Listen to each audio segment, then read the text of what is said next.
ધાર્મિક તહેવારોને ધ્યાનમાં રાખીને પાટણ પોલીસે શહેરમાં ફ્લેગ માર્ચ કર્યું।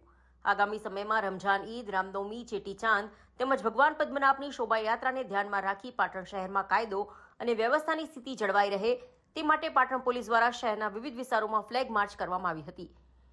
એક ડીવાયએસપી, 5 પીઆઈ, 12 પીએસઆઈ, કમાન્ડો ફોર્સના 20 જવાનો તેમજ અન્ય 100 પોલીસ કર્મચારીઓ દ્વારા શહેરના લાલ દરવાજા, બુકડી, પાવર હાઉસ, નીલમ સિનેમા, જૂનાગંજ બજાર, સુભાષ ચોક, બગવાડા દરવાજા, હિંગડા ચાચર સહિતના વિસ્તારોમાં ફ્લેગ માર્ચ કરવામાં આવી હતી।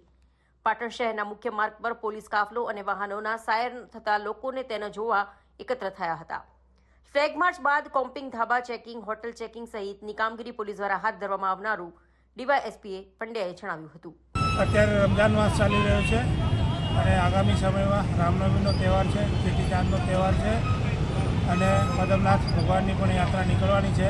આના કારણે પાટણ નગરમાં કાયદો અને વ્યવસ્થાની પરિસ્થિતિ સામાન્ય રહે અને નાગરિકોમાં વિશ્વાસનું વાતાવરણ પેદા થાય એટલે પાટણ જિલ્લા પોલીસ અધિક્ષક શ્રી વી.કે. નાઈ સાહેબના માર્ગદર્શન અને સૂચના મુજબ પાટણ શહેરના બંને પોલીસ સ્ટેશનના અગત્યના જે વિસ્તારો છે એને આવરી લેતી આ ફ્લેગ માર્ચનું આયોજન કરવામાં આવ્યું છે।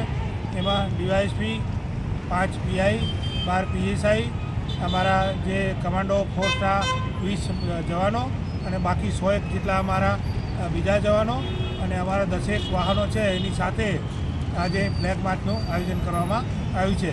અને આ ફ્લેગ માર્ચ છે પાટણ શહેરના અલગ અલગ વિસ્તાર, અલગ અલગ રસ્તાઓ ઉપર લગભગ 2 કલાક સુધી માર્ચનું આયોજન કરી અને આનું સમગ્ર છે તો કાયદા અને વ્યવસ્થાની સ્થિતિ સામાન્ય રહે એના માટેનું કે ફ્લેગ માર્ચ કંઈક સાહેબ કંઈ ધ્યાને આવ્યું છે કંઈ ફ્લેગ માર્ચ અત્યારે એવું છે કે ફ્લેગ માર્ચ રૂટ માર્ચ ચાલી રહી છે।